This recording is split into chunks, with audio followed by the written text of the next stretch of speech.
let's get started. And if Subhajit joins us, we can take him. We can bring him up to uh, to our this as we go on. Okay. So should we start with the questions?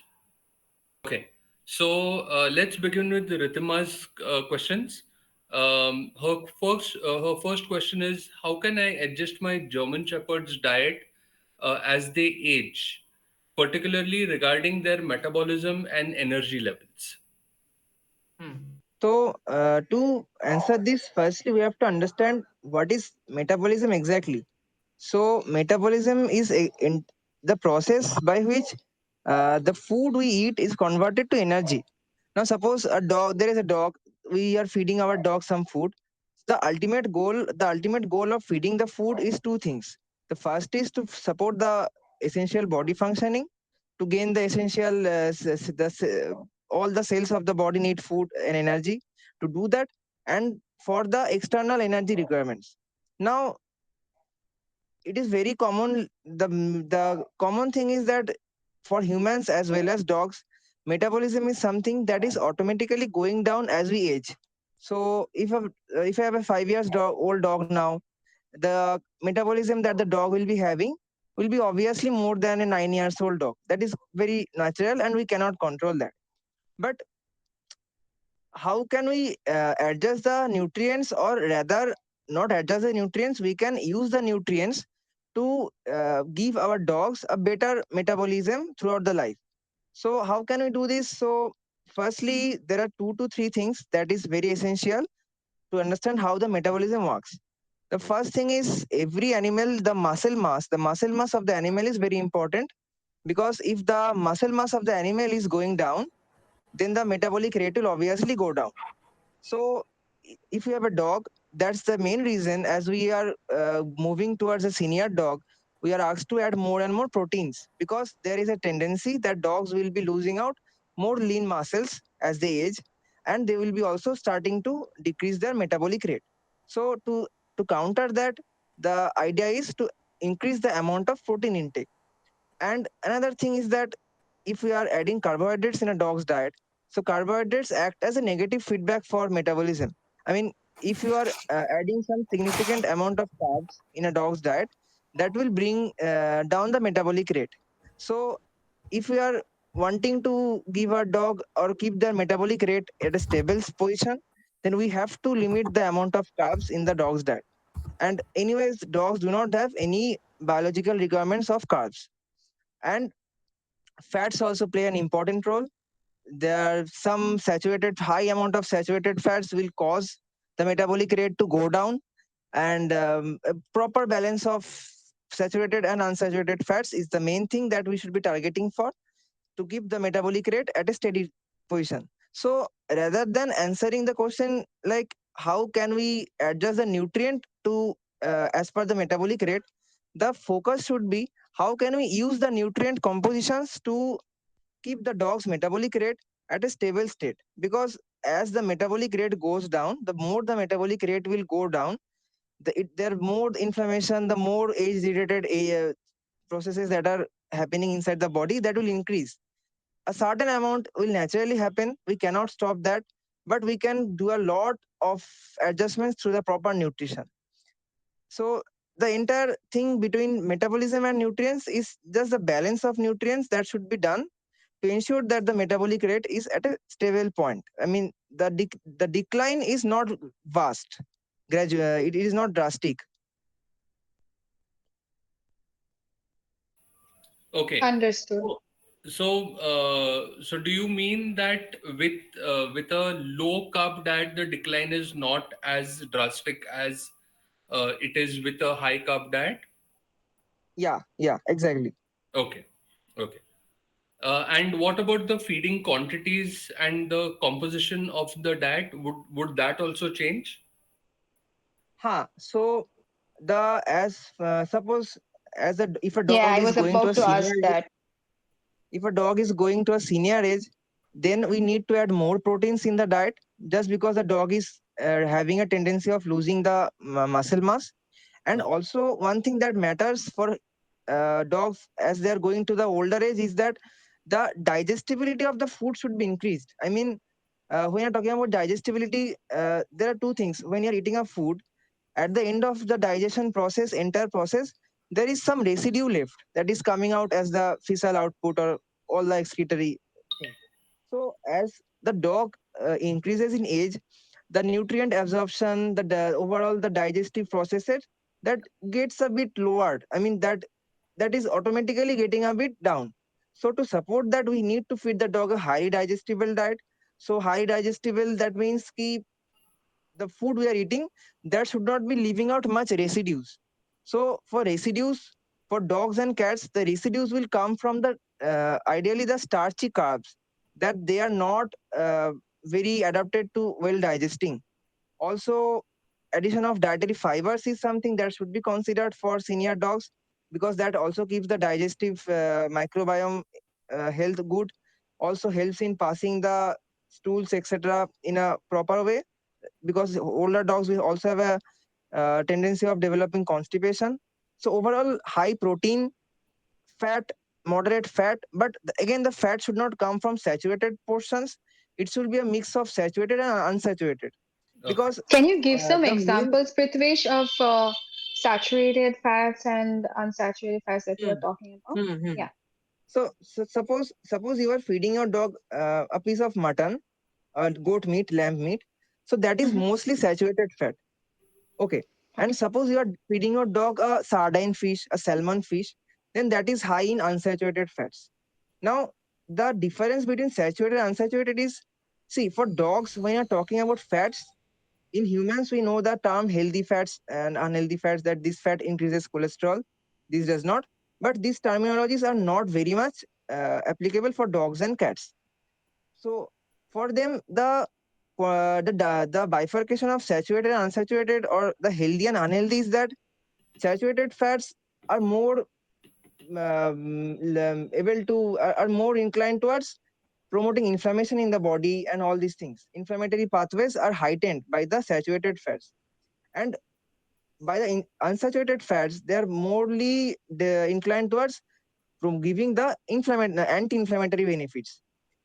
Just for example, also one point is important to be noted is saturated fats are not functional fats.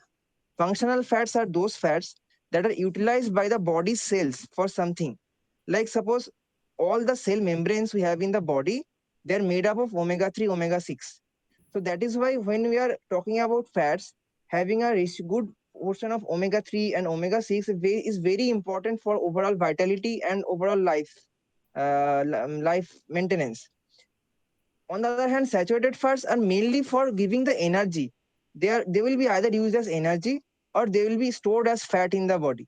But if you are giving your dog unsaturated fats, that is giving the cells the nutrient and the kind of nutritional profile, kind of support they need, that will they will not get from the saturated fats. So having that balance is very essential for a dog over throughout the lifetime. I have a question, Prithvish.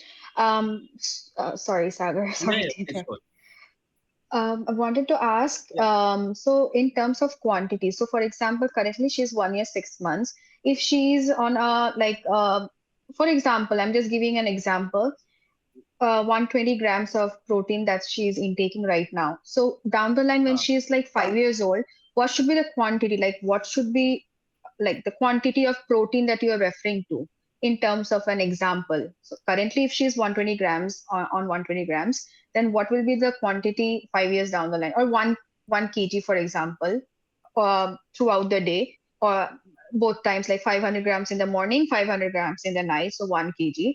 What will be the quantity of protein down the line of like in 5 years? So I guess if you have a 5 years dog, I would not consider that to be a senior age. Once the dog, for example, if you have a GSD, once the dog enters the Mm, 8 years around age, I would consider 8 years, nine mm, years age. Then we can consider that gradually the dog is moving towards a senior age. So the yeah. general recommendation is, suppose if you are feeding 120 grams a day, so for proteins of dogs, the minimum recommended amount is 2.5 grams of protein per kg body weight daily. That is a minimum that should be Mm, attained. and the ideal is 4 to 5 grams of protein per kilo body weight daily. So once the dog Okay. hits the senior age, it is recommended, the general recommendation is to increase the protein by 20 to 25% of what you are feeding in the general adult maintenance age. Understood. Okay, can I ask a follow-up question here? Yes. I need more clarity on this. So, when you say increase the protein, currently you're anyway giving the animal raw protein only, right? All the raw meat is protein. So, does that mean you increase it from 120 to say 180 or 200? Does that mean increasing their diet altogether? uh, it does not mean that it does not mean essentially that the volume of diet will increase. We need to increase the protein content. Suppose So, do you an mean adult dog protein is supplements or protein powder? no. From the base diet only, not from the outside sources. Suppose if you are giving 120 grams of protein through the meats right now, then Hmm. when your dog is getting older, you can target 150 grams of protein, but from the meats only, not from outside sources and supplements. So for that, it's not essential that you have to increase the meat. What can be done? Some meats have higher protein content. Some So, meats we also change have the combination of meat, is what I understand you say. the composition. Also, there is a factor called protein bioavailability. So suppose if a dog eats an egg and the egg has 6 grams of protein, then the 6 grams is entirely used by the body. Now suppose because for eggs the bioavailability is 100%, matlab usme there is no wastage.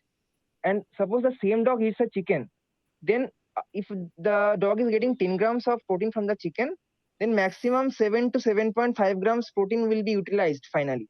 2 to 2.5 grams will get wasted. So there also comes a factor called protein bioavailability.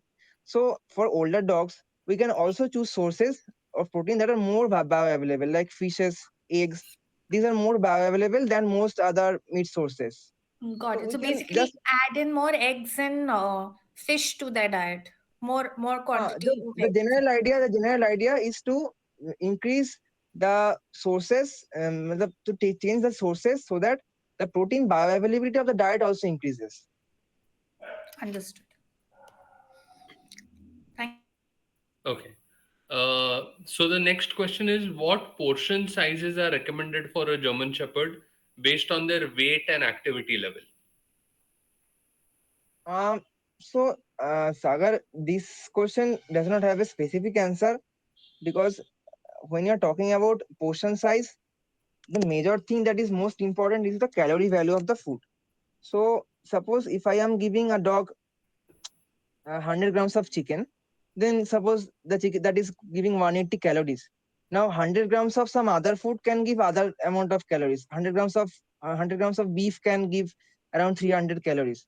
So we cannot quantify the amount of food exactly. So we have to more look at the calorie value that the food is bringing.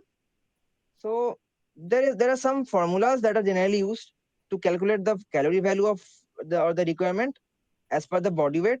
Now, depending on that calorie value, we have to adjust the food so that that calorific value is obtained. We cannot just say ki we have to feed 50 grams of feed a day, 60 grams of feed a day. For raw diets, for entirely meat-based diets, that can be done up to some extent. But for homemade diets that also has some other sources like veggies, etc., and these things, it is not an wise idea to exactly quantify the amount. Rather, we should be quantifying the calorie value of the food. Okay. Ridhima, is that good enough? Yes, yes. Thank you, Sagar. Thank you, Prithvish. I have one more question to Yeah, add, sure. if you don't mind. So as the dog, not just dogs, like human beings, as we age, our activity level goes down. So when your activities and your, I mean, the generic activity level is down, the metabolism also decreases, like Ah, digestion of food also decreases. So when you yes. are saying to increase the protein level, normally, my GS is already fussy when she doesn't work out or doesn't walk, um, sleeps a whole day. For example, if she's sleeping a whole day, she won't even eat. Like today morning, since morning, she hasn't. touched food because just because she didn't go for a walk. I was in an emergency and I couldn't take her to a walk, so she just left food for the whole day. Only water. So when you are increasing the diet, like protein diet, you are increasing. So how will she be like? Literally, I would have to be forcing her because as she ages, she won't be like that active that like she is right now. So how do you? I mean, what is the solution for that? Hmm. So suppose, again, the point is with the calories only. So suppose if you take your dog out for a walk 30 minutes a day, and today you did not take your dog out. So on the first place, the change that happened is that today your dog spent less calories. So obviously your dog will be needing less calories of food to consume. So if your dog is having an inactive lifestyle, for whatever reason, it can be various reasons. So with that, the calorie value of the food, the calorie requirements will also come down. And another thing is that for if a dog is having issue with foods like picky eaters or something, then we can try to increase the palatability of the food also. That can be done by adding fats, because dogs prefer high fat diets over low fat diets. So if we can increase the amount of fat in the diet, we can adjust the calorie needs as per the dog's energy output. Then the things can be at much more control, because if a dog is going for a walk 1 hour a day, and the next day the dog does not go for a walk, we cannot just expect that they will be eating the same amount of food, because they're spending less energy, so obviously they need less food the next day. So you are recommending when at I mean if she is like currently, for example, she's 8 years old, and so you recommend to increase the level of activity as well, so that that's what you are recommending. So yes, see, optimum amount of activity is always recommended, whether it is an active dog or an older dog. But of course, if for an older dog, you have to be cautious with whatever activities you are doing. But the Mm. major point is keep a track of the activities what the dog is doing. If you feel that today my dog spent less energy, then feed less that day. If you feel that today my dog is going to spend more energy, he's going to walk a lot, run a lot, feed more that day. So by that kind of idea, you can adjust the food amounts and the calorie. The major idea is give the dog that much food, as much energy it is burning, not as much the same amount of food is not required every day. So don't it is not essential to stress about that my dog is not eating today. It can be a possible cause your dog spent less energy today, that's why he or she do not have that requirement today. So that's fine. Okay, Understood. Thank you, Prithvish. Thank you, Sagar. no problem. Okay, so the next question is by Uday. Uday asks, can we give homemade food to a dog with bladder stones? Huh. Yes, of course. So my point is see, when you are making a nutritional profile for a dog or a animal, we do not we the only thing we need is the data, that what kind of nutrition is required for that specific purpose. Now suppose if Royal Canin can use the data and make their food, why can't we? If Right. I feed the clinical data we have publicly available, the clinical data is equally applicable to available to Royal Canin, equally available to Farmina, and equally available to any other nutritionist. So if Royal Canin can formulate a product and make the food based on that recommendations, we can also do that. Obviously, it's going to be different from the diet of healthy dogs, but with the data available, it is absolutely possible. Okay. So how does one change the pH of the, because the pH is one which is important for dogs with Huh. steroids. Huh. So for Struvites, we need more. We need to lower down the pH. So for pH, the main point is the more plant-based food we will be giving, the more alkaline effect will be on the urine. So the with Struvites, there are 2 to 3 pointers. Firstly, we need a reduced calcium. We need a reduced phosphorus and a reduced ammonia.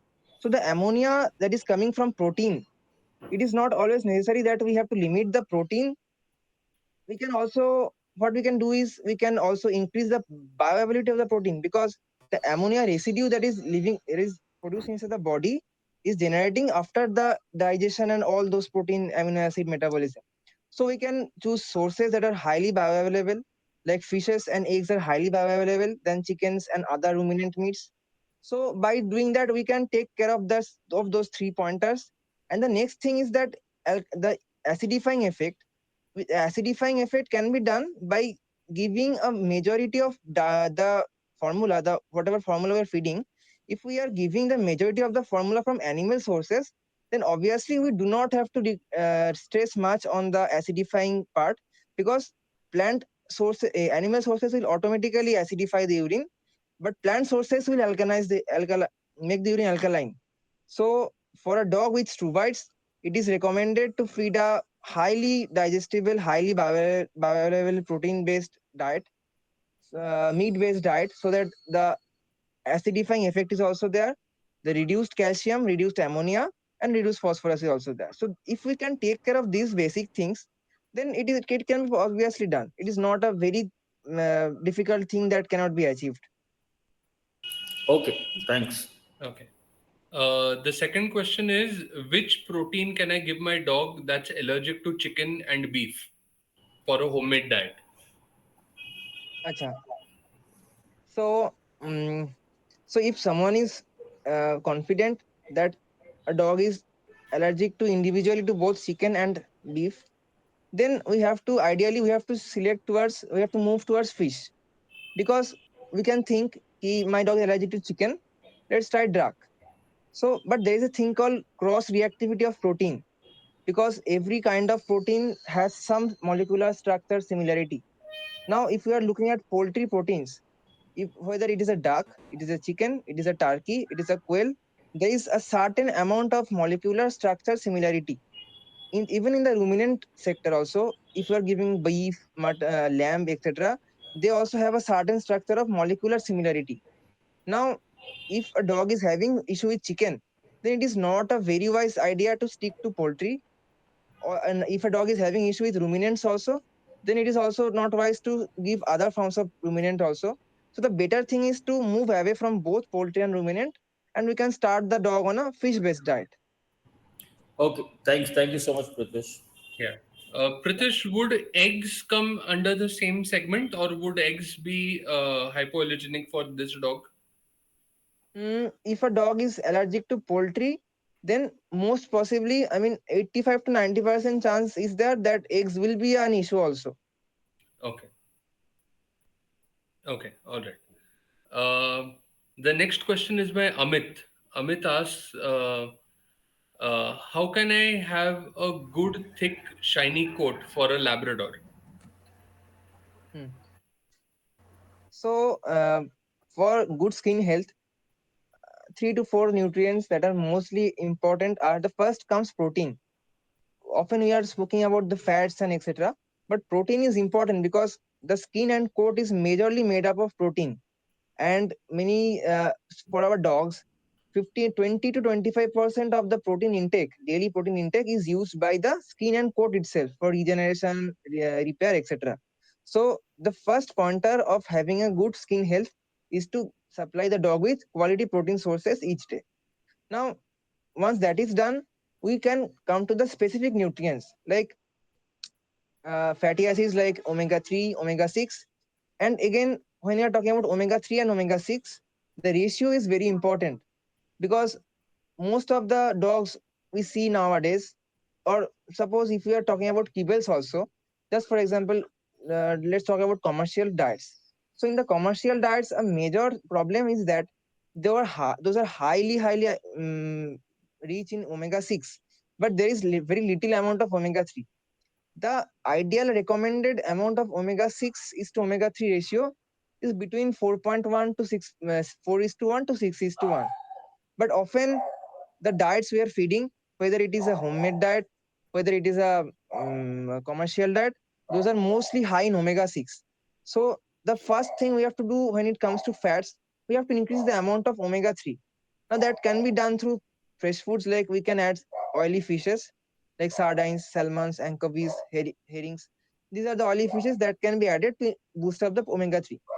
If someone is not um, mm, comfortable, or if someone is not having that option to add that much of oily fishes in the daily diet, then they can go for the fish oils, the pure fish oils that are available, that can also serve a good purpose for increasing the omega 3, and few other nutrients like zinc, vitamin E. These are the things that are also essential for a good skin health. So overall, protein is the first thing that is necessary, and next this, like with zinc, proper balance of omega 6 and omega 3, vitamin E, and these few things, if these can be taken care of, then we should be having a healthy skin and coat health, if the dog do not have any other issue otherwise. Okay. Prithwish, I usually give raw eggs in the morning and Huh. sometimes boiled eggs and boiled chicken daily and mackerel I give them. So twice or thrice in a week I feed mackerel and chicken is on daily basis.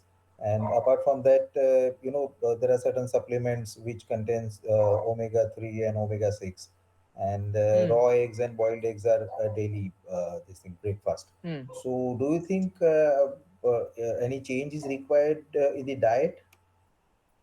Huh. So in the current in the when you're talking about supplements, so as far as I have seen, most of the supplements you will see, they will be coming in a omega 6 is to omega 3 ratio around 10 is to 1, 8 is to 1, kind of like this.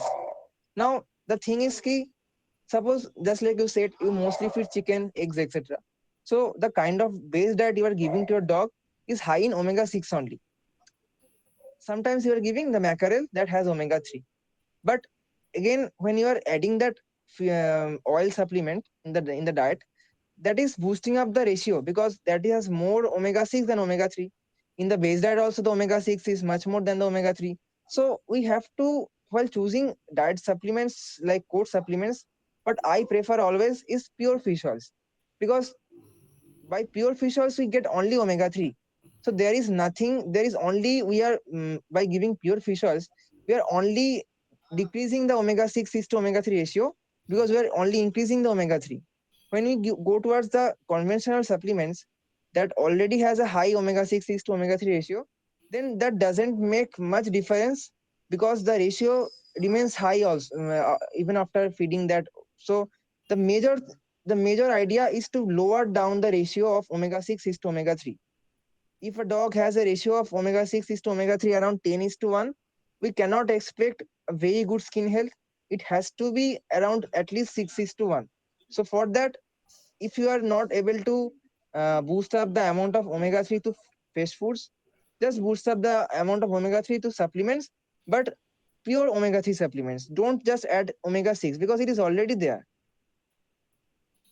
Okay. And Okay. what meats would you recommend besides fish for omega 3 as well? Omega 3, besides fish, for dogs, the only option that is available is algal sources, phytoplanktons, etc. Now, getting that in fresh form is difficult.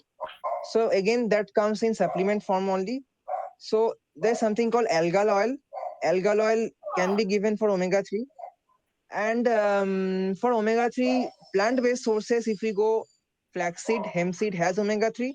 But again, the major issue with those plant based sources is that those do not come with EPA and DHA, which are very essential omega 3.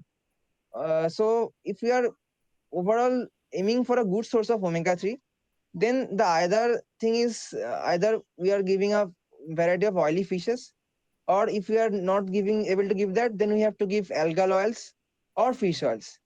And flaxseed oils, hemp seed oils can be added, but those should not be constituting the sole source of omega 3, because they are deficient in EPA and DHA that is not present there in the plant sources, except the algal oil. Okay. Mr. And what? Prithvish, Yeah. Sorry. yes, sorry. Go on, Amit. Continue, Sagar, continue. Yeah. Prithvish, what about farm raised or naturally raised meats? Would that have a different omega 3 to Ha, omega ha, 6? ha, exactly, exactly, exactly. So if you have a farm, if you have a naturally raised chicken or any kind of bird, then the ratio of omega 6 is to omega 3 in the meat will be lower. That is for sure. The kind of um, bars we get here, those who are fed commercial kind of those feedstuffs, this makes the meat high in omega 6 and omega 6 rather than omega 3. So if we can go for options like farm raised or not these commercially produced bars, then that is a better option to decrease the ratio. That is obviously a good option. Okay. Amit, you Prithvish, had a as of question? now, yeah, yeah. As of now, I feed them boiled chicken. So, Huh. switching to raw diet, will it make any difference as regards Uh, to coat and all this stuff? See, raw is something that is mimicking the natural feeding pattern of dogs. So it is not true that if your dog is older or if your dog is already having a cooked diet, you cannot shift to raw. Most dogs, if you shift your dog to a raw diet, most dogs will be adjusting it to it suitably.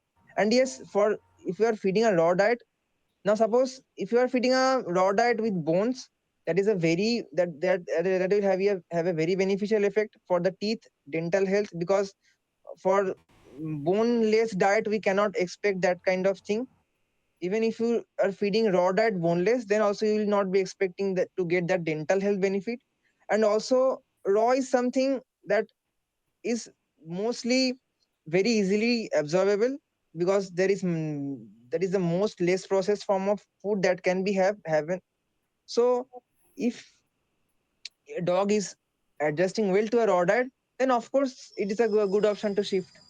I mean, it is there is no such thing to think like "Ki my dog is a bit old or my dog has been eating cooked food for a long time. Will he be able to adjust to raw diet?"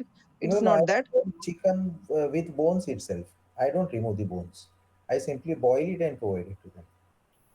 Now, so firstly, if you are feeding cooked chicken, I mean boiled chicken, then you should be discarding the bones, because bones can be given only in the raw form.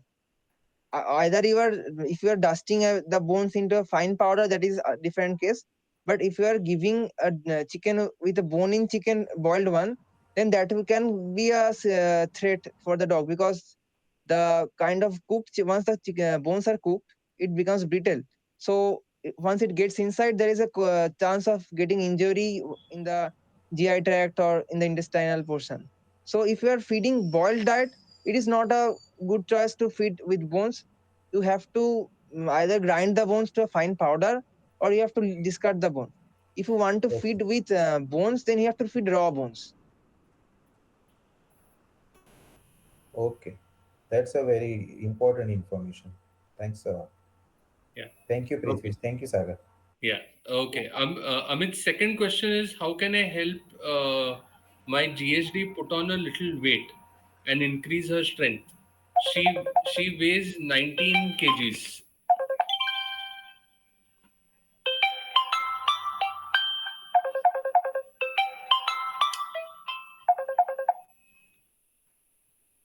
Hello. How? Yeah, Prithvish, did you hear the question? Yes, yes. So Amit, Yeah. uh, specifically for your GSD, does the GSD have any health issue, or I mean, what is the reason of the low weight? In fact, I am not aware about any reason. She does not have any disease, but she is 3.5 years, but she is very lean and thin. And contrarily, she is highly. I mean, she is hyperactive and Hmm. खाना तो पूरा दिल से खाती है, but पता नहीं कहाँ चला जाता है. Now coming to the point of weight. Now, do you feel your dog is skinny? I mean, do you feel your dog is skinny, or if you feel the overall weight is only less? No, weight is less, and because just because of the weight, I am very much worried about her legs, because these Hmm. days we have that vitrified floorings. Although I have Huh. put on carpet everywhere, and I have tried as much as area to cover, पर फिर भी Hmm. कहीं ना कहीं अगर पैर sleep हो जाएगा ना, तो इतने पतले उसके पैर है ना कि वो क्रैक होने में जरा सा भी टाइम नहीं लगेगा। तो I I was just concerned about that कि थोड़ा बहुत अगर वेट पुट ऑन करे या स्ट्रेंथ भी, अगर कोर स्ट्रेंथ भी बढ़ता है ना, तो वो भी I don't want to be fluffy, but I am concern with the core strength. No, I mean, my question is, as you are saying, your dog has less weight. So, do you think the less weight? I mean, when you suppose see your dog or feel your dog's body, do you feel the dog has very minimum amounts of fat in the body? There is not much fat, not much muscle. Do you feel that, or do you feel the weight Yes. is itself low? No. I feel her bones. So in that case, the first thing we have to do is we have to look at the calorie value the dog is consuming, because if the calorie value is of the food consumed is less than the calorie he or she is burning, then there will be weight loss. So first that has to be taken care of, that the dog is getting enough calorie. And since the dog is underweight now, you have to boost up the calorie to gain the weight. Also you have to add some fats, good sources of protein, and some fats. So overall, yes, overall you have to make some changes in the diet, basic diet. You have to boost up the calories, you have to boost up the fat portions. Also we have to look at the bones, because I have many seen many dogs who are not that much skinny, but their weight is low.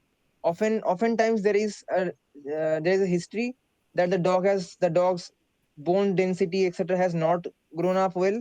So overall, these two to three things, like the bone density of the dog, bone mass of the dog, the muscle mass, the fat content, and the calorie value of the food. So these things has to be checked and taken care of.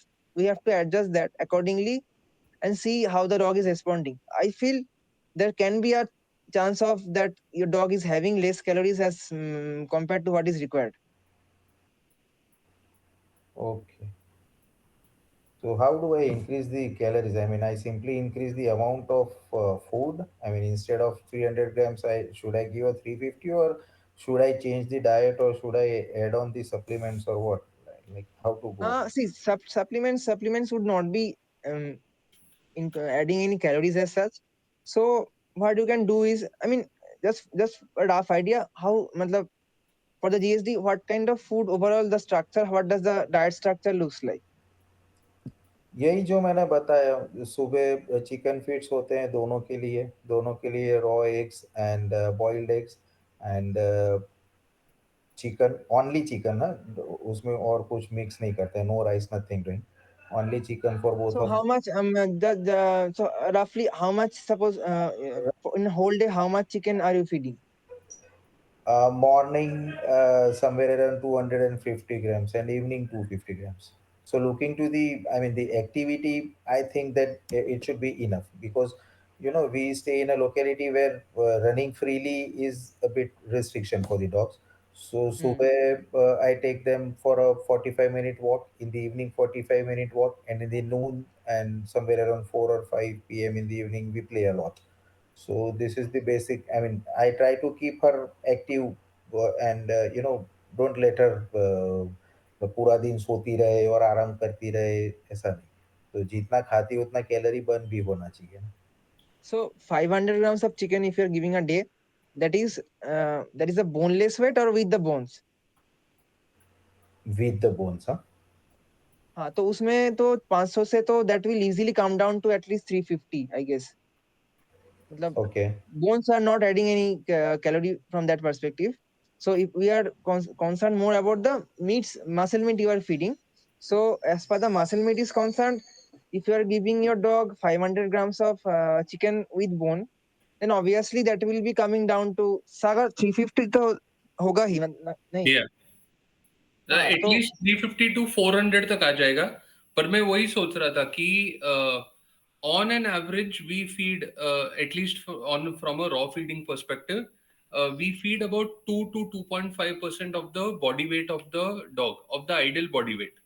तो हाँ adult German Shepherd male should be somewhere around 35 kgs minimum.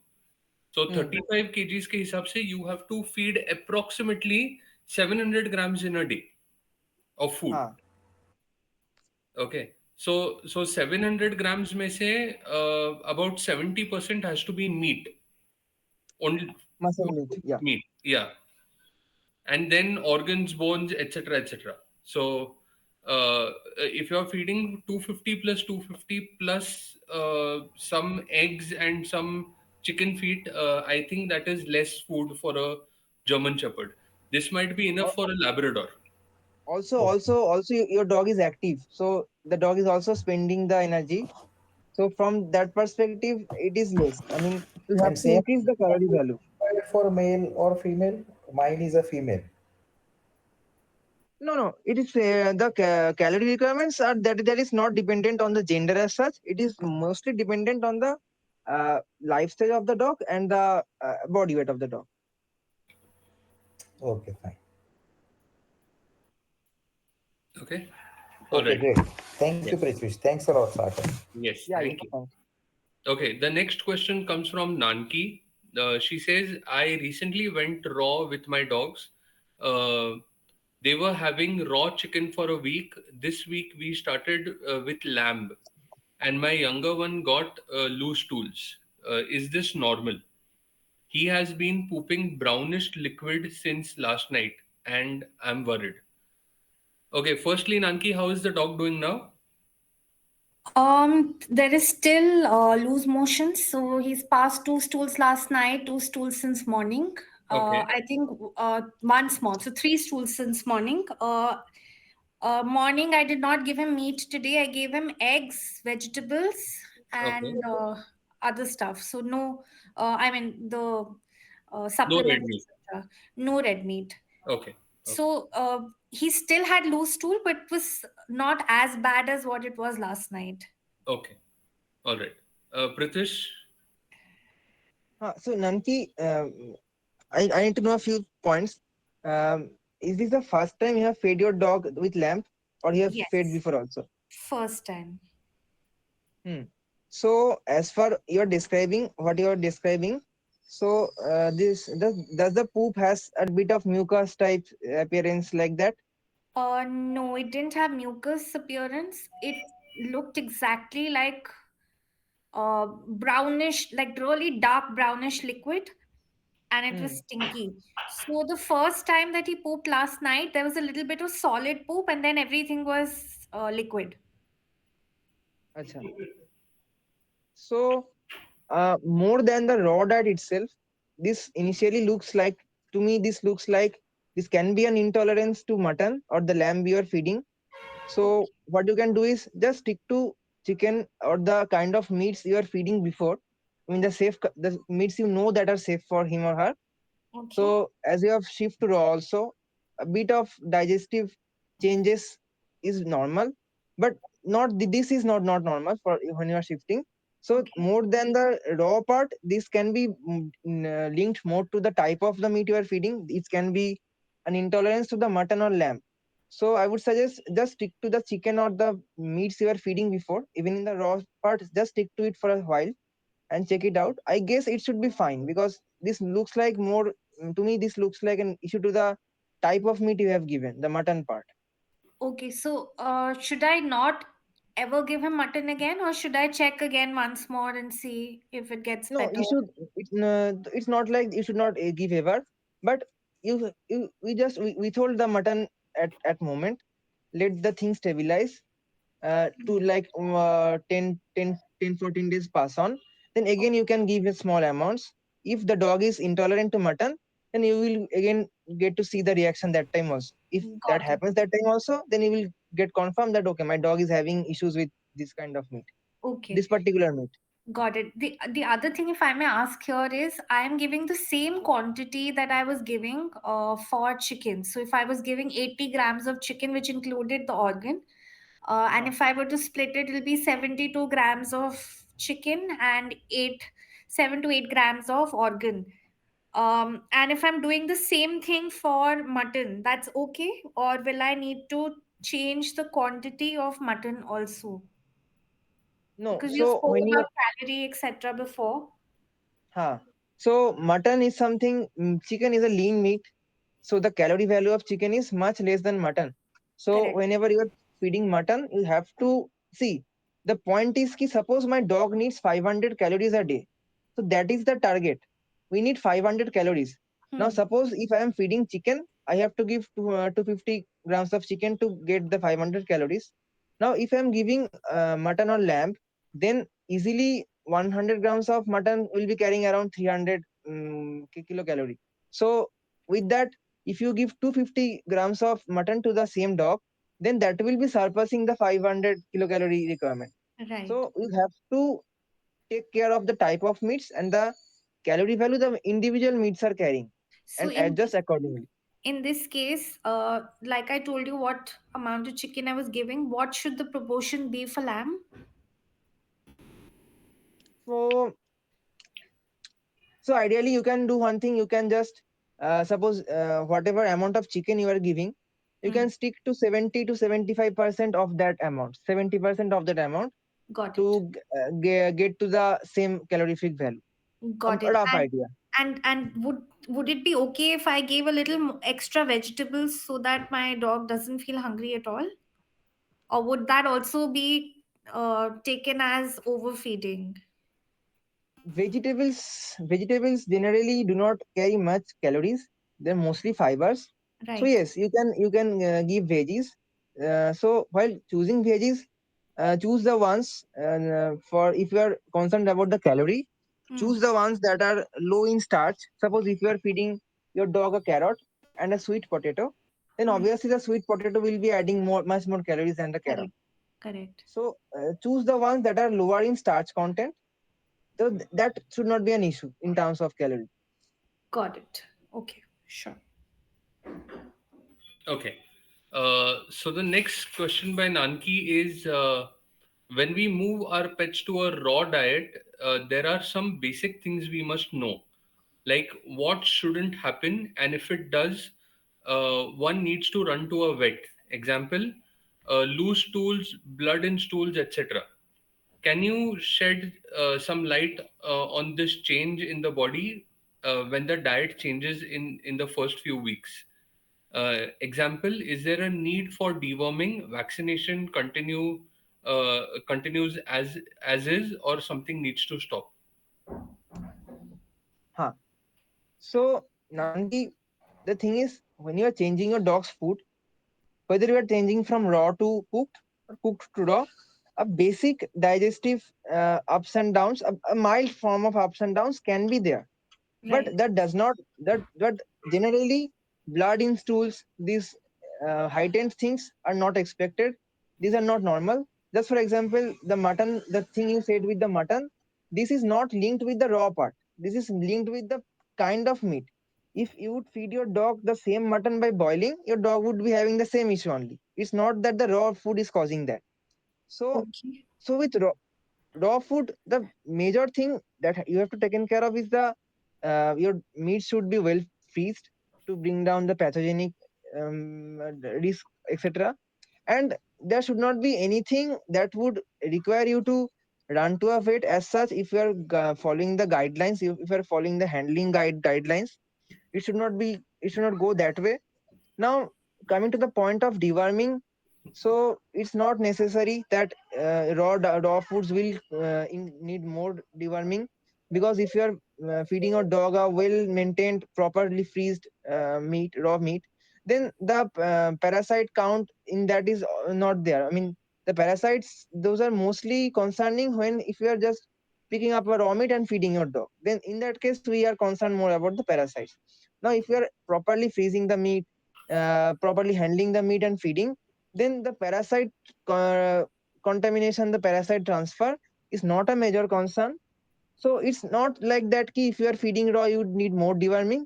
So this kind of things, I mean, these are more like projected easily around us, but this is not true. And for vaccination, it does not have any effect on vaccination, because vaccination is all about the immunological issue. It is all about immunology. So yeah, even if your dog is having a raw diet, in some cases your dog's immune response can increase also, so compared to other forms of food. So if the dog's immune response increases, then the chance of the vaccine become efficient also increases. So with vaccination, there is no such thing that needs changes.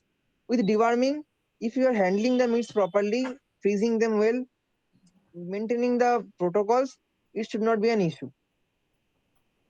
Okay. And could you also run us through what changes in the stool we see when we put them onto a new diet? In just to understand, are we giving something which is more? What would the stool look like, and how to identify if at all there's an issue and we should ask for help? So, if that kind of food is changed, the 2 to 3 things that can be in the poop, the 2 to 3 things that you can see, it can become a bit on the softer side. Like the consistency can go down a bit. Okay. There can be a bit of mucus on the stools, but Okay. again, these are mostly happening because the GI tract or or the microbial flora, they are just getting adjust. They are just getting a new kind of thing because they have got adjusted to, even if so. Since I said the microbial flora, it is important to note that the microbial population changes with the kind of food you are feeding your dog. It even changes with the macronutrient composition. So suppose if feeding your dog with 40% protein, 30% fat, and 30% rest everything, the kind of microbial population your dog will have will be changing if you just change the macronutrient composition. So similarly, when you change from cooked to raw or raw to cooked, there is some changes, but again, these are all natural things. I mean, Right. this should not go to some extent that you would need emergency vet visits, but yes, if you ask for some things, pointers that make you um, that make you make the decision that I need to go to a vet, then obviously loose stools, blood in stools, vomiting, or this kind of serious issues, if that starts happening, then you have to go to the vet. But this is not that key, it is linked with the raw part. Got it. I If have the another if question. huh, Sorry, complete, please. yeah, please tell. So I have another question since you spoke about, throwing up, etc. I have also been noticing there's a lot of acidity related issues with my dog. Both of them, they stay up late in the night because they're uncomfortable moving around. I can smell the acid in the mouth, when they burp. And there are times when I see that they want to throw up, but nothing is coming out. So obviously there's some kind of acidity happening in the stomach. This is happening with, it used to happen before with the cooked food also, but it's happening even more with the raw diet. So I want to understand, is it just their body adjusting, and this will go away, or is this something that I need to, you know show to a Uh, vet, whatever? So if the dog is having this issue with the cooked diet also and having the raw diet also, then this is something that obviously this shows that there might be some issue with the digestive functioning. So we need to just check out whether her digestive system is having any issue, because it may not be linked to the type of food. He or she may have underlying any digestive issue that is causing these problems. But I So have if your dog shown is to the vet before, huh, and huh, the vet has just given medication, or say, let's say it's antibiotics, and then hmm. the issue goes away, and then everything's done, everything is sorted. So, it's like the same cycle. If this happens, I take the dog to the vet. The vet will give antibiotics. Then the issue goes away. But how many times will I go and get antibiotics? So I want to understand, how can I change this with the diet? Is there something that I'm doing wrong? Is there something I can introduce which will make their digestive system better? So yeah, so there can be issue, like your dog might be having an issue of overly producing HCl, gastric acid. So if that is an issue, you have to take certain measures, not always in terms of medication, but there are some food adjustments, etc., that you can do to carve that down. So that has to be looked. I mean, these are not directly linked with the basic maintenance diet. So if you feel your dog is having specific issues, so you have to look at that from a health perspective. Suppose your dog might be having an issue like overly producing gastric HCl. So if your dog is overly producing gastric HCl, then these issues can occur irrespective of the diet you are feeding.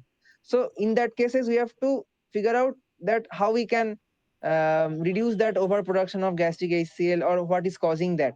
So we have to look at that thing specifically, and antacids etc will obviously suppress the thing, but once you stop that it will come back. Yeah. So you have to look at options ki if my dog is overly producing HCl, then obviously food adjustments can be done. But again, there are some things also that can be given in a routine manner that will help the dog to get adjusted to that. I mean, to bring down the HCl production and all these things. So mostly they say milk is bad for dogs and it usually causes loose motions. But Hmm. I remember Sagar was mentioning that raw goat milk is good for digestive issues. Am I right, Hmm. Sagar? Yes. So now with raw milk again, it carries a lot of bacteria. Does that need to be frozen too? How do you deal with the bacteria? You're not boiling it. So what do you do? What kind of bacteria are you referring to? In general, what we've been taught as we've grown up is if you consume milk, you must boil it because there's bacteria and a lot of, germs in the milk. Hmm. See, so if you're feeding raw goat's milk, obviously the quantity or the amount is not equivalent to the kind of milk we would be eating. Okay, so it's also dogs have the ability to to kill down the pathogenic load up to a lot of extent than we can do. So mostly it should not be a major issue. I mean, I don't think it's something that we should be concerned about. That the raw goat's milk can carry. I mean, Sagar, is it a concern really? No, but that is what I was waiting for you to finish. But uh, okay, so we have been taught a lot of things which are which are completely wrong. Okay. Correct. Completely agree. Yeah, so we've been taught, like how you said, raw milk will have bacteria. That is why we have to boil it. That is why it goes through pasteurization. We have to we are sterilizing everything that we are feeding our dogs. And after Hmm. feeding them sterilized food, then we are adding prebiotics and probiotics on top, which is Huh. Huh. bacteria. Right. Okay, it does not make sense. You are first killing the bacteria in whatever is naturally occurring to dogs, Hmm. what they would have eaten naturally, like raw meat. You are first asking us to kill the bacteria by boiling it or cooking the food, and then you are telling us that because there is no bacteria in the food, we have to add prebiotics and probiotics to the food. Yeah. Okay, it completely does not make sense. This You're just looks right. like a marketing gimmick. You're right. Okay, So, so yeah, even in general, dogs would not be drinking milk, no, if they no were left animal behind. besides human drinks milk after they are weaned off milk. Correct. So then why would we recommend, say, goat's milk? So goat's milk is more like a supplement. It is not a part of the diet. Okay. Okay, and goat's milk is recommended because how so it is, I think, lower in lactose than compared to the cows or the buffalo milk. So Okay. even if dogs are lactose intolerant, the goat's milk will not affect the dogs to that extent. Okay. Okay. Secondly, because of the live culture in the milk, which is the bacteria, Hmm. and Okay. this is what will help the dogs with their digestive issues. Understood. Okay, and whenever we are adding all these things, they are supposed to be done in the right proportion. So I cannot give my dogs 1 liter of goat's milk and expect him to be like, Of course. yeah. So it has Yeah. to be done in the right proportion. Everything, whatever we are feeding, Hmm. because we are not giving them a choice to eat what they want, we are taking that choice away from them. So when we are feeding them, we have to make sure that we are giving them a variety in what we are feeding them, along with the proportions, the ratios in how they should have eaten it in how they would have eaten it in their natural habitat. Got it. Understood. Okay. Perfect. uh, Thank you. there is one more. So there are different lines of raw feeding. Okay. Hmm. What I do is called the barf diet. Okay. But there are other parallels to this, which are one is called PMR, prey model raw. And a lot of the PMR people believe that you should not feed proportions to dogs. You should keep different ingredients in front of the dogs and let the dogs choose what he wants to eat, because dogs are very intuitive. They understand what their body requires. Okay. Interesting. Now, this is a double-edged sword. Okay. Like for me, I have seen dogs eating chocolate. Now, chocolate is harmful for dogs. Correct. If they would understand that what their body requires, then they would not have eaten the chocolate. Absolutely. Right. So it is a double-edged sword, but it is very interesting because there is another form of science which is called zoopharmacognosy, which is currently getting a lot of traction. And zoopharmacognosy, applied zoopharmacognosy, is based on this. So we offer them herbs and spices and stuff, which which the dogs will eat according to what medical conditions they have, and they have shown to do better with those herbs and spices, and they Interesting. put them out. Where can I find this information, Sagar? We will be doing a webinar on that as well. So there is only, as far as my knowledge, as far as my knowledge goes, there is only one person uh, who practices applied zoopharmacognosy. She's based out of Goa. Her name is Shivani, and the her company's name is Nutkit, Nutkit. Okay, so Okay. you can find her on Instagram, but I am also having a discussion with her, and I am Hmm. trying to invite her for these sessions. Sounds good. Your job, Sagar. Yeah, Thank you. thank you. Okay, the next question comes from Solanki. Can improper nutrition contribute to behavioral problems in dogs? Yes, of course. So, see, when you're when you have a food, it's not just the food is getting inside the body and giving us energy. The food we are having is going through a series of biochemical reactions and things, and finally producing the output. Now, the kind of nutrition that an animal has, whether it is a human or a dog or any kind of animal, that is obviously having an impact on the mood and behavior, because behavior is all about how the neurotransmitters, neurosignals, the hormone levels are operating inside the body. So nutrition is obviously having an effect on the mood and behavior.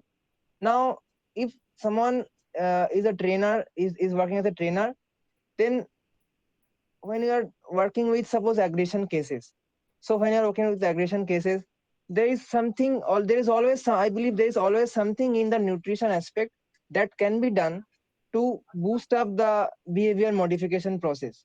I am not saying ki nutrition can do everything. No, it is not possible. We have to stick to the behavior modification protocols as far a trainer or a behaviorist is doing. But there is always something in the nutrition sector that can help that person to boost up the process. Now, suppose if you are dealing with a dog with a aggression problem, then supplementing the diet with some antioxidants, vitamin E's, supplementing the diet with omega fatty acids, these things are shown to be beneficiary in a lot of studies. If you are having a dog who has anxieties like separation anxieties, these kind of common things that are happening, it has been shown that if you give the dog ashwagandha for about 4 weeks, 6 weeks, then it helps a lot. So behavior and nutrition is very interrelated. Even in humans, it has been shown that nutrition is something that much powerful, that a series of persons who are having suicidal tendency, their suicidal tendency were decreased when the diet and the nutrition was controlled. So the kind of effect nutrition and food is having on each and every cell in the body is enormous. As much the data we are having, if we can use the data, then obviously I have seen for my dog also. Even just for example, sharing my case, I had one dog who had a lot of aggression cases, aggression issues before. Obviously, I did training. Obviously, I did the behavior modifications, but changing the diet, I saw a lot of things changing. along with that, suppose if you have a dog who is fed a high carbohydrate diet or a high starch diet, then a very common behavior that you can observe is the hyperactivity of the dog. This is a very common thing. So also, if also you will I have seen many trainers, they ask what your dog is fed, and this is a very scientific thing to ask a pet parent as a trainer, because the kind of food an animal is eating is obviously having a impact either positively or negatively on the mood and behavior. So yes, nutrition has a very profound impact on the behavior and mood of any animal. So to give you an example, Sholanki, have you uh, have you heard the term hangry? Hungry, no. So when you are hungry and angry at the same time, okay. Okay, So okay. when you are hungry, this is for humans. When you're hungry, you there are a lot of other emotions that come up, which are not very. Uh, they come to the surface when you're not when your stomach is not full. Huh. Mm. Okay, so this is also term in related to in terms of nutrition, or in fact, if you talk to anyone who is on a keto diet, then they will tell you that their uh, the the kind of thinking that they can do is a lot more vast than what they could have done on a normal diet, a carbohydrate heavy diet. Yes, this Okay. one I have seen. This one I have seen recently. I mean, last 3 to 4 months back. What I tried is I just cut down the sugar in my diet. The sugar, I Correct. mean, not only the starch, the sugars, processed ones, Yeah. unprocessed, natural ones, and I can see that my focus and the Yeah. functioning of my brain that has improved. I can feel that. Yeah. So that is called a brain fog. Okay. When you cut out carbs from your diet as humans, when your diet is based mostly for on proteins and fat and some amount of fiber, so even humans see a change in their behavior. Okay. Mm. So it is it is it is very evident that dogs will also do the same, and dogs who are fed a good diet are more what do you say are more calmer, they are more stable, they are easy to train, they are more accepting to changes. So, and you will see this with a lot of international trainers.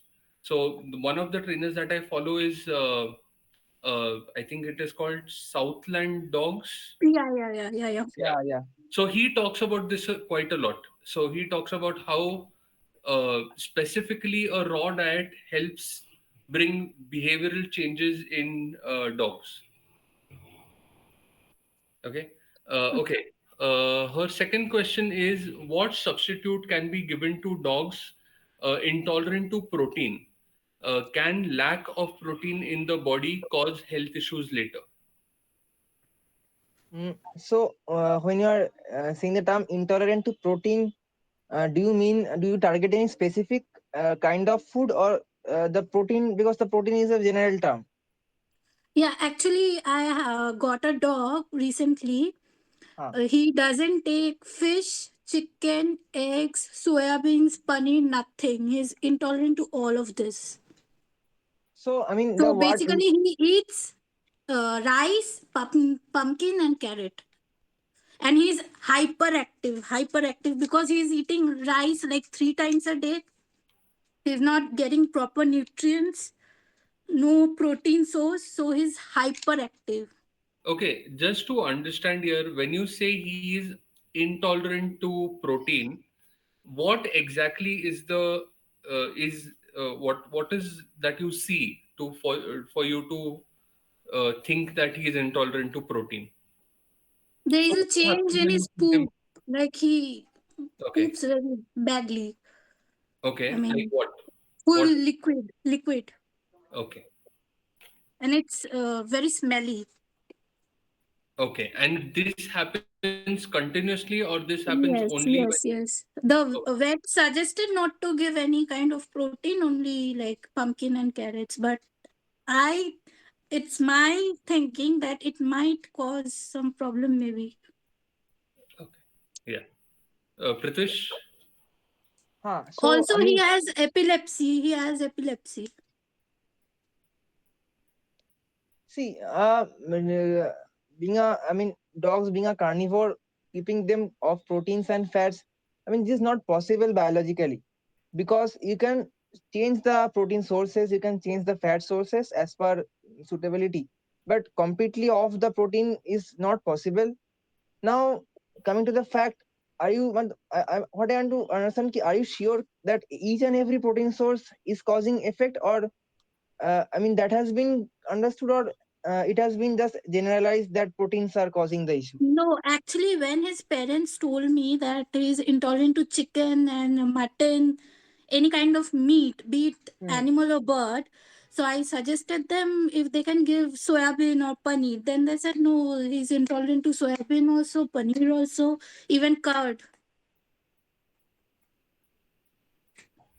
Okay, what I would recommend is you can ask them to do a test.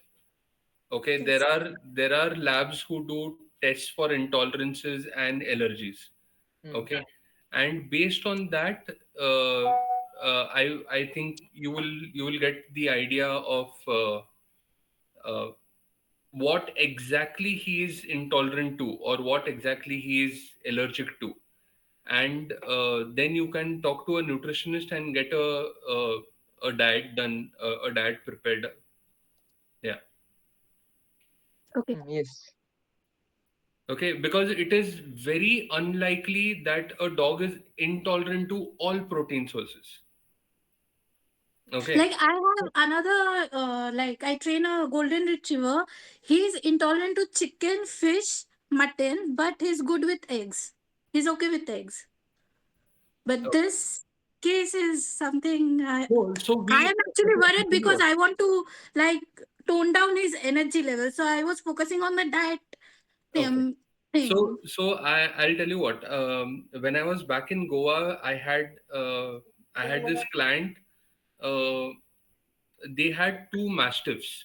Okay, one mastiff was continuously, he had skin problems continuously. We tried all different types of meats. We've tried chicken, buffalo, duck, turkey, quail, ostrich, emu, rabbit. Okay, and the skin problems continued. We could not figure out what is happening. Um, we changed all the ingredients, we've changed supplements, everything. Eventually I convinced them to go for an allergy test. In the allergy test, it showed that the dog is allergic to grasses. Okay, certain types of grasses, and in their lawn they had some of those grasses. So regardless of whatever we were feeding him, would not have made any difference because he would have anyways gone on that same grass. Okay, so hence, for such cases specifically, it is better to do a test and find out on paper what he's exactly allergic to or what he's intolerant to. And once you find this, then anything that he's not intolerant to or allergic to, you can show that to a nutritionist and prepare a recipe for him. Okay. Keeping him completely off proteins is definitely not the right approach. Like maybe, yeah, if he's a younger dog, maybe right now he might not have any health issues, but going ahead, it's just going to implode. Exactly. Yeah. He's just 9 months now. Right now, he's 9 months. Still in his puppy phase. So, Yeah. yeah. So, any nutritional deficiencies will take quite some time to show up. And but when they show up, it will be correcting it at that point will be very difficult. Yeah. Yes. Pritush, do you have anything to add? Yeah. Yes, that is better. The taste, if you do the taste, that will give an exact idea, because see, as Sagar said, often the allergy sources are triggered from something that is present in the surroundings or the environment also. So if that is the case, we have to remove the dog from those triggers also. So it is always better to get a test done. We have on paper that the dog is allergic to this and that. But it is a very rare case. It is a very rare case that a dog will be allergic to all forms of protein. Mostly there will be some safe sources. So we need to figure that out. That what are the safe sources? Based on that, we can do. And now, suppose if now the dog is on the you say rice and things. Now everything is fine. Is everything fine now? Yeah, it's fine. You It's don't okay. seem It's working. It's working. convinced. He's okay with it. It's just like that. So the loose motions have stopped. The Yeah. Yes. Yeah. Okay. But this is not something. I mean, this is not something that can be continued uh, Exactly. for a long period of time, because even if you are not seeing the signs outside, see, signs are there. If we see minutely, then obviously we'll get signs. It is not that we'll not get signs, but for a rough commoner's eye, it may not be visible. But if a dog is not having fats and amino acids are required every day for the body cell repair, cell regeneration, etc. So it is not possible for any animal to live off protein. It is not at all possible. So uh, the kind of situation the dog is, it is better to get the test done and to have a data that what are the triggers exactly. So based on that, you can just I mean the pet parents can just have a recipe or a formulation done to keeping the safe sources in the diet. Perfect. Thank you. Thank you so much. Okay. Okay, Pritish, we are done with the questions. Yeah, I had one question, if Yeah. I may. Yeah, yeah, sure. Go on. If one wants to switch to raw diet, do we have any template like 80-20 or 70-30, just keeping in mind the adaptability and the digestivity of the dog? Like 80% of the current diet and 20% of the raw diet, and gradually moving ahead with that, so deriving to 100% of raw diet, or Yeah. should we immediately switch on to raw? I mean, because Yeah. the Pritish, you adaptability want to thing take has to this? be. So, Saga, you can say. Okay. So, Amit, each dog is different. Okay. So, the way they transition to a new food is also going to be different. If it is a younger dog, a healthier dog, you can switch it right from day one. Okay. There are some benefits for this, which is the detoxification happens much faster. The transition process gets over very fast. uh, Whereas if you do a slow transition usually recommended for older dogs or dogs who are having some health issue. So it is not a one size fits all kind of a solution. But if you are asking me if on a broader spectrum, it is better to do a slower transition than do a cold turkey switch. Okay. And how long should it be? About 10 to 20 days, again depending on the dog. Okay, okay, Okay, so there are two ways you can do it. You can start adding raw meat to his current diet, or what I usually recommend is cook the meat and go on reducing the cooking time. So I usually recommend using a idli steamer. Okay, keep the food in the steamer, steam it for about 20 minutes. uh, uh, after 3-4 days steam it for 15 minutes, then after 3-4 days steam it for 10 minutes, and like that about in about 15 to 20 days you can start feeding raw. got it. Perfect. Yeah. Thank you. Okay, but when you're feeding raw, make sure that it has all the components. It has to have meat, it has to have bones, it has to have organs, and fruits, vegetables, and herbs uh, is uh, is optional. But meat, bones, and organs has to be there. Fine.